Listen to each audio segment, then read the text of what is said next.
Cats by 17. Iverson. Come back down, Iverson. Robinson for Baker. Iverson in a hurry. Douglas backpedaling. Forget it. Iverson, this is going to be something. We'll stack it. He's got it for two. I walked out on the court, and I looked at him, and for the first time in my life, a human being didn't look real to me. Iverson has Jordan.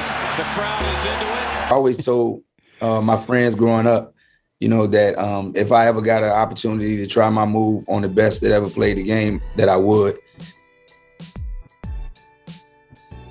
Catch. Not Gary. Looking down. Broken up Harrington. Iverson coast to coast. Well, if you don't score, home run. Miles Simon in the air, and Iverson breaks up the pass. With the first pick in the 1996 NBA Draft, the Philadelphia 76ers select Allen Iverson from Georgetown University. It's 1996, and Allen Iverson is the new kid on the block, fresh out of Georgetown and the #1 pick in the NBA draft. Like most players of that era, Iverson grew up idolizing Michael Jordan.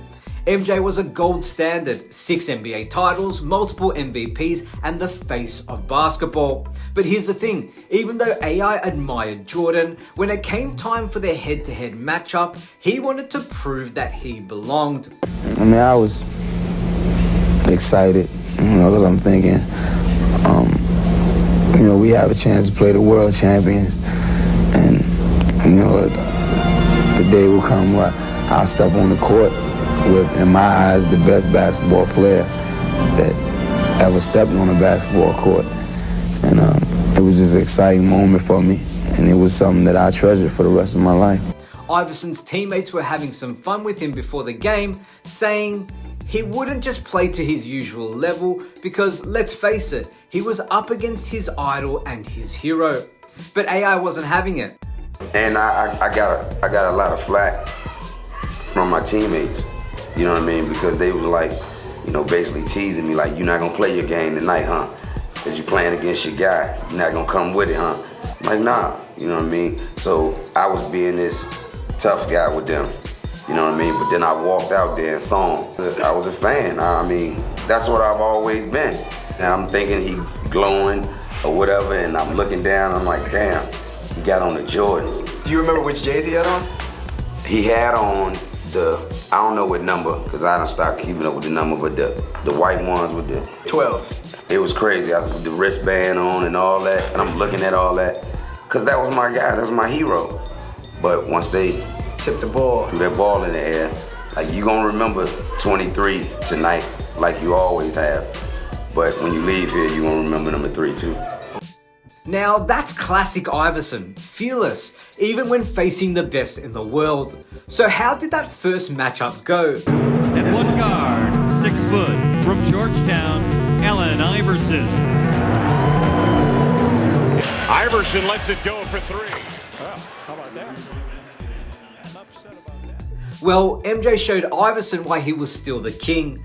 Jordan finished with 27 points, 5 assists, 4 steals, and led the Bulls to a blowout 29-point victory over the Philadelphia 76ers. Meanwhile, Iverson had a rough night, scoring just 15 points on 4 of 13 shooting. A tough loss, but for AI, this was only the beginning. Fast forward to their next meeting on December 21st of 1996, and Iverson came out with something to prove. He dropped a game-high 32 points, even outscoring Jordan, who had 31. But as great as AI played, the Bulls still won 111 to 105. Even though MJ took the win, Iverson was just making it clear he wasn't just another rookie, he was a force to be reckoned with. Now, here's where things get interesting. Just a few months later at the 1997 All-Star Weekend, Iverson was playing in the rookie game, and it was the same year the NBA celebrated its top 50 players of all time. So there was Jordan wearing that legendary jacket, and AI finally got a chance to talk to his idol. What did MJ say, you might ask? Well, according to Iverson, Jordan walked up to him and said, "What's up, you little insert B word?" Yeah, that's right. MJ wasn't exactly friendly.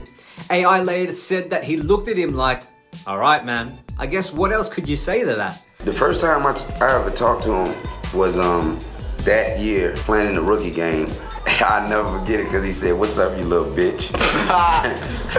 I'll never forget it. I looked at him like, all right, man. What do you say back to that? Because it's somebody you Nothing. really rock with. Nothing. You just gotta eat that, right? Nothing. But perhaps the most iconic moment of their rivalry came on March 12th of 1997.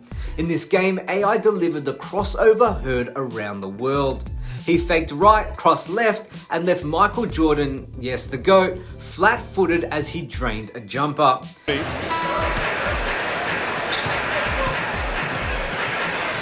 Iverson draws Jordan now. Watch this. AI later said that that moment was indicative of how I felt as far as being fearless on the court. We were at war. I looked at him as anybody else in front of me.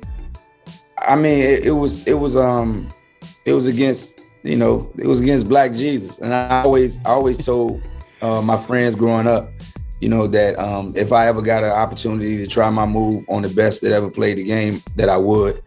And, it was just a moment. It just happened. And, I backed them up and I did it. And I really didn't know the significance of it when it first happened.